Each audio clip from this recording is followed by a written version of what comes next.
I'm here in solidarity with the Leland Tenants Union again and their demands around getting their belongings back ASAP. I also support their demand for the city to seize the building. I find Conrad Mallett's sudden caution around using eminent domain to do that awfully suspicious when we all just watched him so quickly justify it when it was about removing Detroiters from their property for the solar farm thing. Today, we're standing in solidarity with the tenants at the Leland House and the other tenants unions across the city of Detroit. It is imperative that we all stand in support of their righteous demands to get the goods, their household belongings out of the Leland House right now.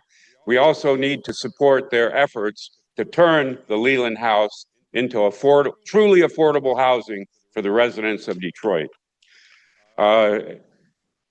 I just want to point out one thing. You acknowledged that Reverend Jesse Jackson passed away, I think it was yesterday.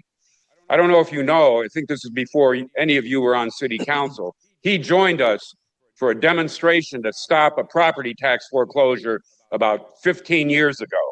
If he was here today, he would be standing with the residents of the Leland House and the other residents of the other complexes that are in deplorable condition, and the city's BC department does nothing to improve the living conditions. So in honor of Reverend Jesse Jackson, I urge you to support the demands of the Detroit Tenants Union. Thank you. One other thing, ICE out of Detroit, ICE out of Michigan, defund ICE. My name is Catherine Guyton, and I am a member of the Leland House Tenant Committee, and also a member or a tenant at the Leland. This entire situation has cost me mentally, physically, and emotionally. I was only days away from moving into the new home that I was going to be moving in before I was evacuated, causing me to lose that residence and the stability I so desperately need to thrive, as I also care for my 9-year-old grandson. This, too, has affected him, and he's here. The financial toll that it has taken me through has been devastating, as I was working at the Leland at the time of the evacuation. But I no longer have that job or a way to earn a living due to this situation because I no longer have an address or a place to even call home. My savings are gone, my bank accounts are overdrafted, and I have lost my entire food supply. I have been forced to replace even the most basic necessities. The clothes, shoes, underwear, and socks that I'm wearing now are only because I had to replace them.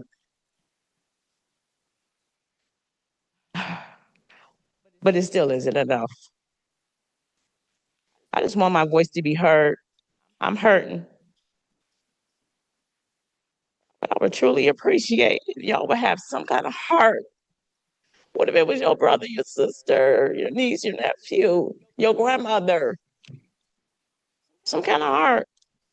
But I would truly appreciate it if you would help us retrieve our belongings from that building so we can move on and finally get our health and our life back together. Because instead of moving on with nothing, we do have something. And we earned it. It's ours. We need it and we want it. It's no more excuses. We're tired of the excuse after excuses, the memo, this, that, and the third. I want my stuff. Thank you, Ms. Guyton. And sorry that you're going through all those issues. As many of you know, there's legal proceedings that are taking place regarding what we can and cannot do. And again, we're going to have someone coming before us at the end of public comment to describe where we are in that legal process. We're going to just reserve the comments. Oh.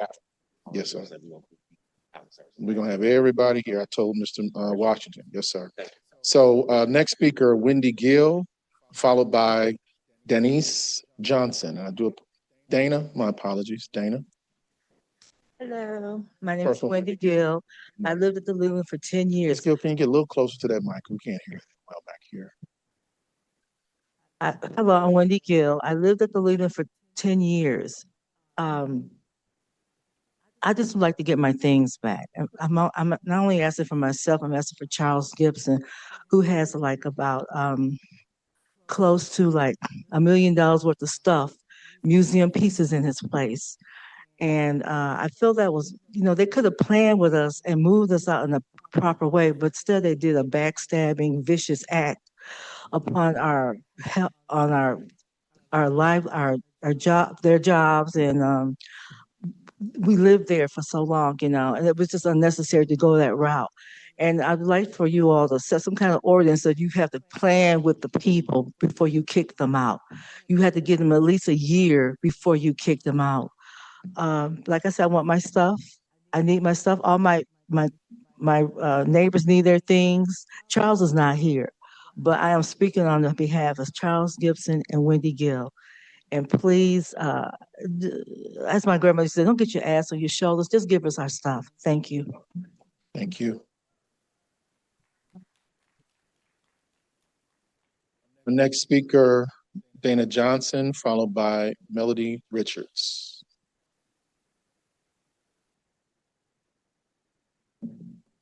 Hello, everyone. Morning. I come to you standing in A solidarity. little close to that mic. We can't hear you. I come to you standing in solidarity with the Leland House. I have a sister and a brother and friends that has been displaced. They actually had a hostile takeover, is what she's talking about. They had less than a few moments to grab whatever they can get in their hands and get out. They have a list of demands. They want their belongings. And also, they want to retrieve their own belongings, not have some moving company come and grab their things that they have had for 10, 20 years. They have artwork, they have equipment, they have medical supplies, they have a lot of things that they want to retrieve. These things have been sitting there for months now. This has been taken on for months now. So we don't know the damages. It also been a break-in. We don't know if the belongings are still even there. It's a lot going on, and we're just asking for everybody to stand in solidarity with us and help them retrieve their properties. Also get temporary functions to the elevators, so they can just go up there and just get their belongings and then also have a chance to return back to their homes. This was home to them. This was home to them. And I stand in solidarity and saying, let Leland House residents back into their homes. Thank you. Next speaker, Melody Richards, followed by Stephen Rimmer, followed by Donovan McCarty. Hi, I'm Melody Richards, born and raised in Detroit and a resident of the Leland House. Basically, I'm going on what Dana just said about us wanting to retrieve our belongings ourselves, our personal belongings ourselves, because we don't want anybody going through our property, just like anybody else won't want anybody going through their property, moving their property, damaging their property. For you to restore lights for the elevator so we can move our property out of the building. And the right to return to the building once they restore it and do whatever they do with it.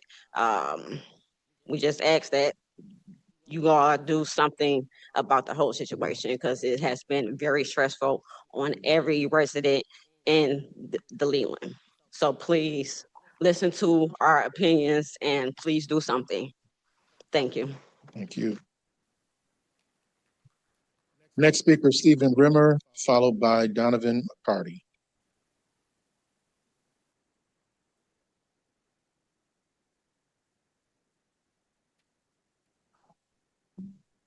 So good morning, Council. My name is Stephen Rimmer. I'm an organizer with Detroit Tenant Union.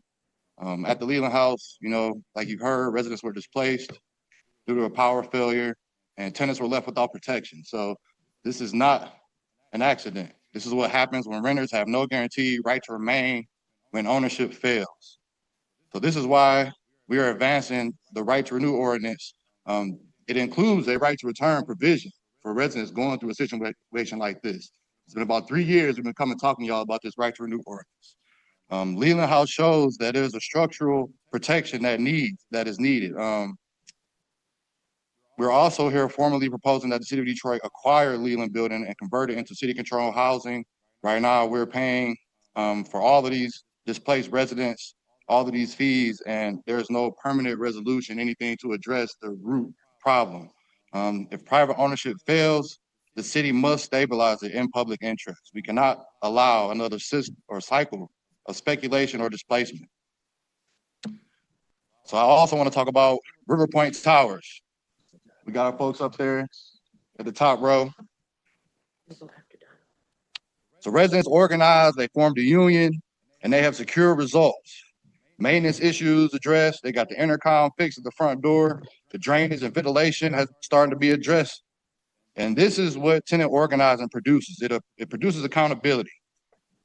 But what followed is retaliation, evictions over minor issues. Union leaders like Miss Jackie, Mike, AJ were targeted for standing up. When tenants fight for the rights and improve their building, they are punished.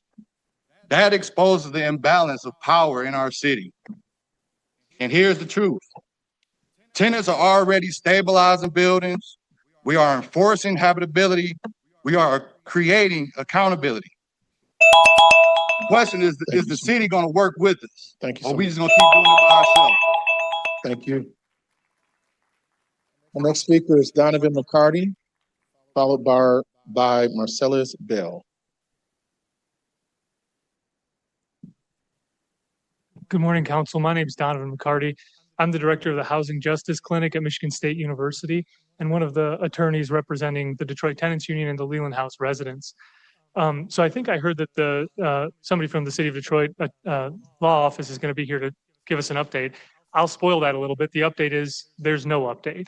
The city is refusing to work with the tenants. The city is refusing to do anything. From the beginning, we asked the city to intervene on behalf of these tenants, as Mayor Mamdani has done in New York. It's not unprecedented. It's something that can be done, and it should be done, but they're refusing, and instead they're obstructing. Instead, what they're doing is they're challenging our motions that we organized a legal team. We don't have the time to do this, right? But we did. We made the time so that we could help these folks. And it was important to us.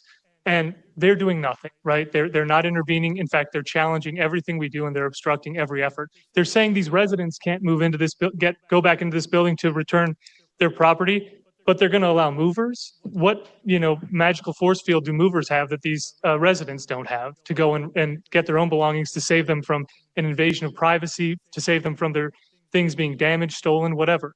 And so we're asking for that to be met immediately. We also issued a demand to the city asking them to acquire this building. And that's not just a single demand. That's not just something that is about the Leland. That's about the city doing housing differently, right? We want to see the city do things like the Home Key project that was done in California to acquire motels and hotels, turn them into affordable housing, to do something like Vienna did, right? Think transformatively about how housing could be done and use the Vienna model to create social housing here that creates long-term, permanently affordable housing and attracts people to this city and maintains the residents that we have.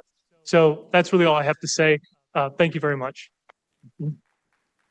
Next speaker, Marcellus Bell, followed by Russ Ballant. Good morning. My name is Marcellus Bell. My first time here due to the Leland House. I apologize to the community for not stepping up and being a voice or a solution or whatever we need. We met with the CBO, Vince Keenan. We met with Aaron Goodman. We met with Emery Matthews, 2020. Met in 2021 about the Speak up just development of the Leland House. The tenants were asked to stay and be a part of the investment with the other investment groups. With our rent, they added all our rents up. 5 years, we spent over $50,000. The city want their money, but we can't get our money or our apartment. So we want a right to return, or we want our buyout. We had for low income, we would be paying $750 for 1 bedroom, $900 for 2 bedroom. If your income was $28,000, between $28,000 and $44,000, your rent was $900 for 1 bedroom, $1,080 for 2 bedroom. If your income was over $44,000, your 1 bedroom was $1,200, 2 bedroom $1,800. And now they want to displace us into the Regency, the boosters, for more rent than this. So we just want a right to return and to be heard. When we're in the news, our videos are edited, and what we want to say is not in the news, but our belongings. But we do want our belongings also. Thank you. Right. Yes, you may proceed. So my name is Daryl Stewart, 67 years old. I am a tenant in the Leland and a member of the Leland Tenant Union. What I'm here to say is this. I'm gonna break it down like this. All of a sudden, we're doing okay in the building. Power goes out. We got to evacuate under the guise of urgency, emergency. We get that. We got to move forward with our lives. But are we trying to get these little things we need to move forward? We can't because emergency. Get out. Okay, we got ourselves together now. We need to retrieve these things we need from the building, which we can't do because it's evacuated and deemed unoccupied. We have to get in and get our things that we need to move forward. This is stuff like, think about this. All of a sudden, you left your grandmother's diamond ring she gave you. You got this stuff from dad back 50 years ago. You got stuff you collected these last 20 years that you need to move forward, like birth certificates, social security cards, things like that, that will move you forward in this world we need these things in. And medical gear that's inside there.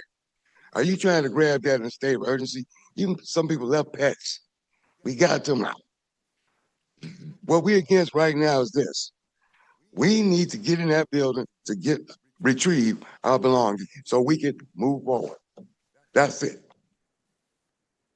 Yes, sir. Thank you. Thank you. And this is my ideological family here, and we all going through this. And trust me. Yes, sir. And it's becoming a mental and psychological and physical thing on us also. Yes, And sir. we're not kids. Yes, sir. We're going to have someone again, a couple of folks who are going to be coming on after public comment to provide information on where things stand.